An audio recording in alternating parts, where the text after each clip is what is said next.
Good evening, race fans. Welcome to Variety Sports Network. This is The Next Left Turn. I'm Josh Edwards. Boy, oh boy, happy St. Patrick's Day. Bristol, what a race today. Not what I was expecting. I'm sure it wasn't what you were expecting either. Man, I didn't get to do a lot of research we were going back to concrete for spring for the first time in a couple years, so there were going to be a couple changes in how they were prepping the track. I didn't get to do a lot of research on it this week because I was just flat out busy. So I got the pre-race show. They talked a lot about this resin they were going to put down on the lower lane of the track to make it as fast as the top part of the track. Qualifying was crazy. Practice was crazy. I got to watch all that this morning, so I really didn't know what to expect going into the race. Qualifying was odd. It was very odd. If you didn't get to catch it, basically the cars that went out in Group A had good traction, ran fine, were nice and fast. Cars that went out in Group B were all over the place, couldn't figure out where the handling was at. It was just weird. So let's get into this race. First thing to start, Ross Chastain started last. Thought that was a little interesting because usually he's not that far back. The big the big uh, conversation was how do you win this race today? Because everybody was concerned with how the tires were going to wear. That was the big conversation. The pit fuel window was huge today. It was like 175 laps. So if fuel was not going to be an issue, it was all going to come down to tires. I believe it was Kevin Harvick said that you handle this track, as Kenny Schrader would say, cautiously aggressive. So Blaney was on the pole with Josh Berry starting on the outside. Hamlin was behind Blaney. Logano was behind Berry. That's how the race got started, and it was a mad shuffle right off the bat. Stuart Haas had Josh Berry set up for this race. He took off. He was fast. The car was handling. The car didn't seem to be burning the tires very badly up front. Early in the runs, the start of the race was nothing. You had a couple small cautions, just tires are going down, a little bit of rubbing, no major damage, not a lot of cars being collected. You had one good accident in the first stage of the race where there was some pretty good damage. William Byron got tied up in one, but he was able to race the rest of the race. So no big ones in the first stage of the race, but what was really came up early, we went right back to the tires. By lap 75, you had some teams who were already through 3 sets of sticker tires, and you only get 9 sets of stickers out the gate. Or you get 10 sets of stickers out the gate, plus you get your scuffs from qualifying. That's all you get for the weekend. Well, 75 laps into a 500-lap race, and some teams 3 sets in, that math just doesn't add up. Something was going on with the track. They really couldn't figure it out early in the race, where literally the tires looked like they were a piece of block cheese that were going through a grater. I mean, the marbling was so bad. It was something we'd never seen before. Before we even got to stage 2, Goodyear was already prepping every extra tire they had to get ready. Teams were taking the wheels down to get the tires mounted. NASCAR had not yet approved an extra set of tires for the teams, but it was in consideration 75 laps in the race. They knew this was going to be a problem. At this point, Kyle Busch was actually running really, really well. Looked like he was going to be his dominant, normal self up front. At this point, a lot of the big dogs, the blue chip racers, that started in the back or in the middle of the field, but they were working their way up through. The guys with the good experience definitely were understanding how to conserve and save those tires throughout this race. And that would be the theme throughout the entire race. And you're going to hear me talk about it all night on the night show. With 10 laps to go in stage 1, Kyle Busch, out of nowhere, starts falling back. This is where we start seeing the tires continue to be an issue. His left rear tire lost all grip. He was literally down to the cords in the tires. They were running all of the rubber off the tires. After the first long set run, it was about that 70, 75 lap mark. They looked at Logano's tires, and you could see a stretch that was like an inch wide where there was no rubber left. I've seen it on people's cars, like domestically before. I've done it myself, but I've never seen it like that on a race car tire where the tire was still held together. So this was going to be the theme the entire race. So with 2 laps left in stage 1, Hamlin blows his right rear tire, hits the wall, but keeps control of his car. Well, at the same time, Kyle Busch also blows a right rear tire, but he spins out, brings out a caution. Ty Gibbs is the leader at the time, so he ends up winning stage one. We had 16 lead changes in stage one alone. That was more lead changes than we had the entire fall race at Bristol last year. So this race was already shaping up to be something completely different than we expected. You weren't getting the rubbing, the bumping on purpose like you typically see at Bristol and other short tracks. Everybody was really fairly cautious, even at the restarts that you were getting. The cars were not nose to tail bumping, pushing all the way down the front stretch into the first turn. You saw guys giving each other space because they knew there was no grip. It was almost like they were driving on ice the first 4 or 5 laps during every restart.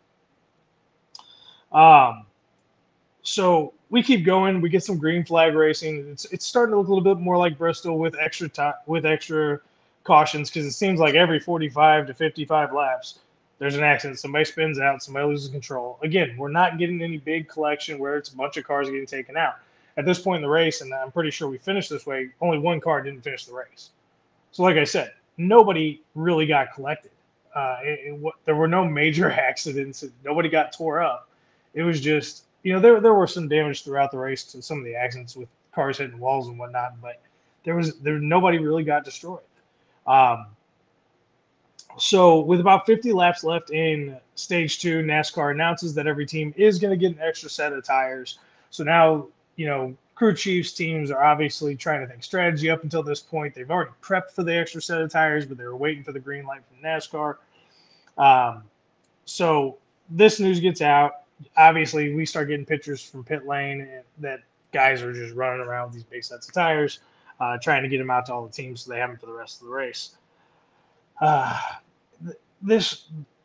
this point, it's a lockdown. So your first stage was 125 laps. Your second stage is 125 laps, and your third stage is 250 laps.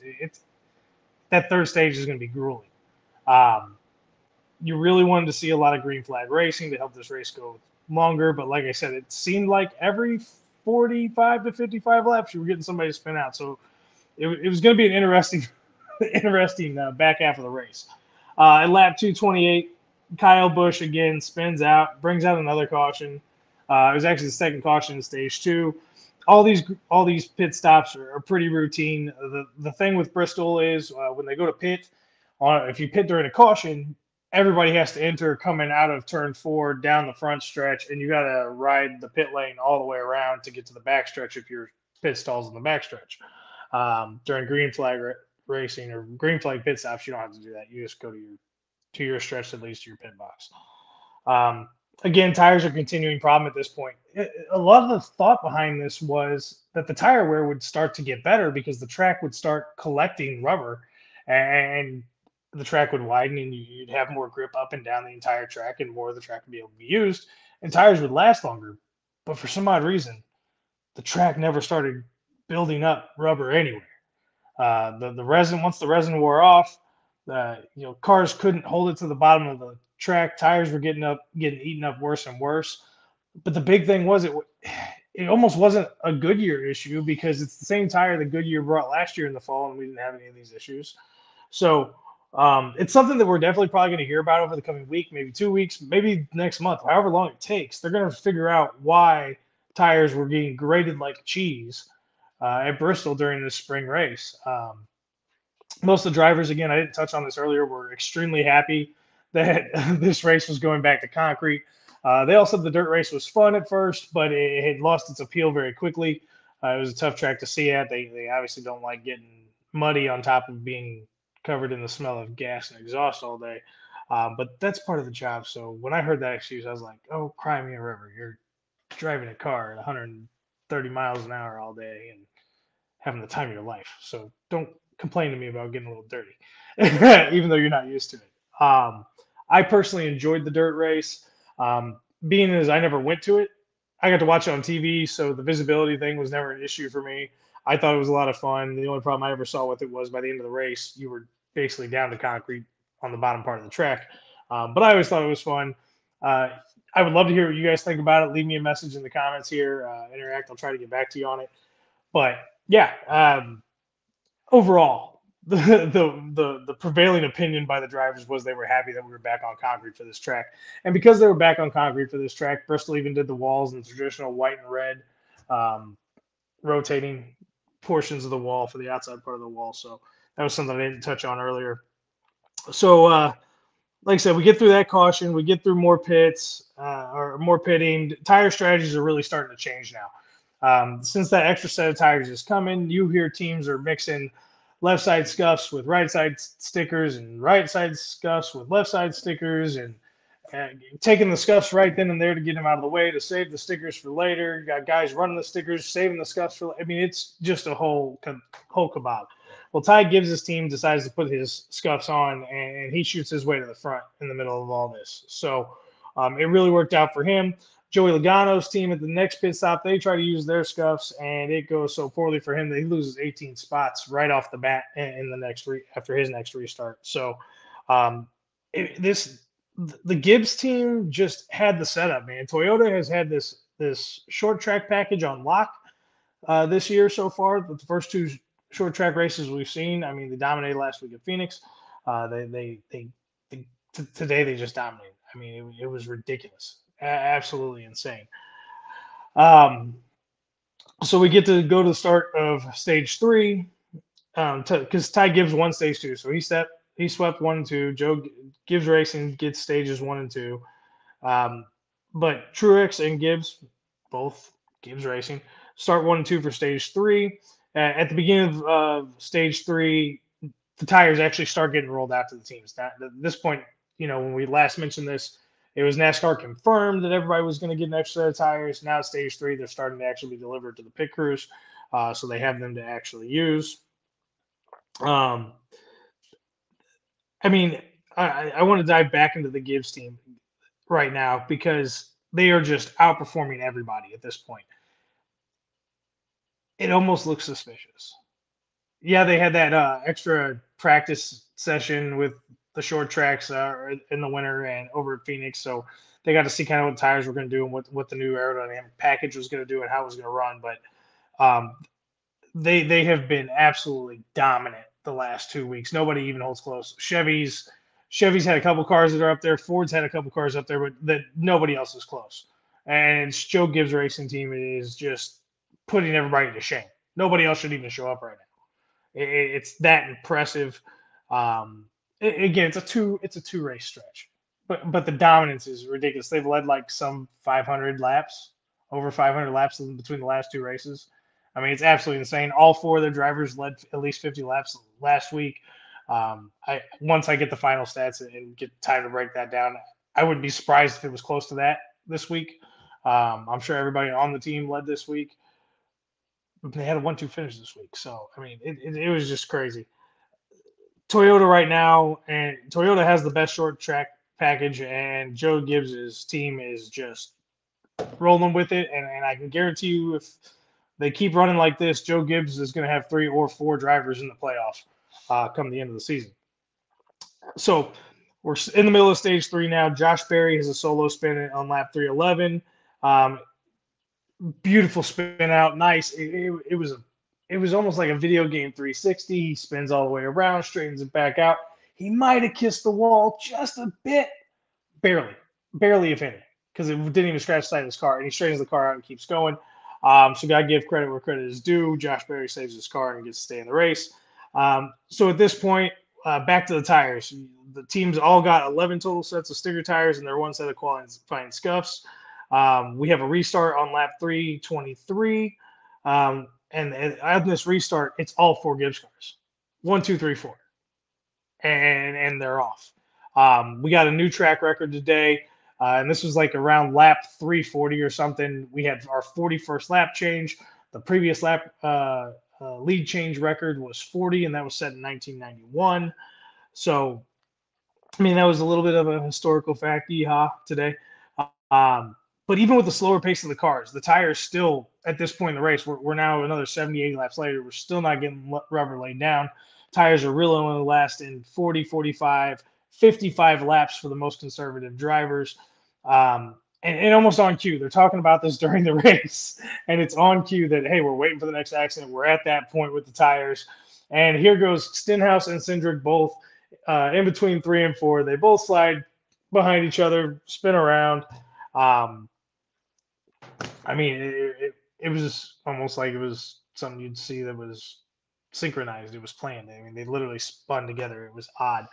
Um, again, why wasn't the track taking the rubber down? And this is something I'm going to look into. Maybe I'll have an answer for you guys next week. I probably won't, because if NASCAR doesn't have an answer, I'm not going to have an answer.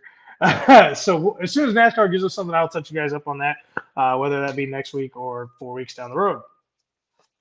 We finally get some really, really long green flag runs.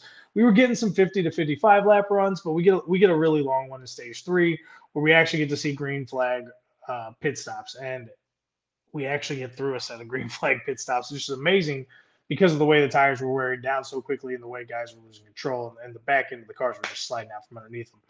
There's a point where right fronts were an issue too, and the cars weren't even wanting to turn. It's they're gonna have to figure it out, the tire issue. But yeah, it's a long, long stretch of green flag racing in the third stage. By the time you get through the entire last cycle of green flag pit stops, you're down to 11 cars on the lead lap. When you started stage 3, you had like 23 cars or 24 cars still on the lead lap. So in a 110 lap time, you lost half the field. We get to a point where at one point in the race, you're down to 6 cars on the lead lap, and then with like 14 laps left, start seeing cars die off. At the end, you finish with Hamlin finishes the race in first, Truex finishes second. The old timers who know how to conserve their tires and manage their cars throughout a race that's difficult end up winning this race. Yes, Gibbs still wins up front, but it wasn't Ty Gibbs who dominated the race so much from basically the drop of the green flag. Ty Gibbs was out there. He was leading. He was constantly up front. He was setting the pace. His car had great balance, but his inexperience today probably lost him the race. His inability to understand how to conserve tires in the situation they were in probably ended up costing the race because he was by far the fastest car out there today. But Hamlin gets the win, back-to-back wins for him at Bristol. Gibbs gets another win 2 weeks in a row. The old-timers did the best at the end of it. The old-timers, and I always say that, no disrespect to those guys, the guys who've been around forever. So the big record we had was 54 lead changes. We had 16 different leaders. And 5 cars finished on lead lap. That rarely ever happens. 5 cars on lead lap. Everybody struggled today. Logano struggled. Blaney had a good car for most of the race, but it fell off in stage 3. He ended up getting a pit lane penalty and just never recovered from that. Chastain had a pretty good car, stayed through it all day. Todd Gilliland, we've talked about him quite a bit throughout the season for a guy who's never been a big-time dominant blue chip racer. Again, he's proving that he's growing as he gets to see more time behind the wheel in NASCAR, and he's becoming more of a factor. I'll say it one more time for everybody. Gibbs Racing dominates the last 2 races. They have the best short track package. Toyota has given them something that is right now untouchable on the short track races in NASCAR. And age, wisdom, and experience won this race at Bristol. I got a couple other things I wanted to go over real quick before we wrap this one up. These are just some fun facts in the race that I got off the broadcast. There was a strategy they put up for the final stage, and the strategy was if you can get to around lap 325 and the caution comes out, pit for fuel, because then you don't have to worry about the rest of the race. If you needed a green flag stop, you could just come in, take 2 or 4 tires, and then get on your way. If you felt something, if anything felt wrong in the tires, just go to pit road now and get it out of the way. Don't wait to become the next accident in the caution, take yourself out of the running. And then only think about staying out in the final 25 to 30 laps if tire wear has improved, which it never did. So that was a stage or a strategy that was never going to come to fruition. Again, we talked about Joe Gibbs Racing a lot. Last week, I wanted to touch on this. Denny Hamlin led 68 laps. Ty Gibbs led 57. Martin Truex Jr. led 55. And Christopher Bell led 50. That was the first time ever that all 4 teammates on a team had led 50-plus laps in a race, and Christopher Bell won that race, as we all know. Now, next week, We head to Austin, Texas. We're going to COTA, the Circuit of the Americas. This track, mixed reviews from what I can tell from people. I enjoy the road track racing. I think they tend to be a little bit of fun. They definitely add a little bit of spice to what we're used to seeing. This track is different. It has had mixed reviews. I do know that we're going to have Kaimoi Kobayashi, I believe. I apologize if I messed up your name. I'm so sorry. Um, Not intentional, but I think I got the last name right. I think it's Kobayashi. He'll be joining 2311 next week, and he'll be racing with Bubba and Tyler Reddick. We're going to have practice on Saturday morning at 9 a.m. Qualifying will be at 10:30, and the race will be at 2:30. The race will be on Sunday next week at 2:30 on Fox National Broadcast. It's only going to be a total of 68 laps, so that comes out to 231 miles. So we'll be running another show next Sunday night. God willing that we're all healthy, well, and nothing comes up that's out of the ordinary. If something does, we will make sure we post a message on social media and give you the reschedule time. But thanks for coming in. Bristol was fun. Different race than normal. We'll see if those tires get better for the fall race. We look forward next week to our first road track of the season, COTA, down in Austin, Texas. You guys have a fantastic week. Come join us next week. Thanks. Take care.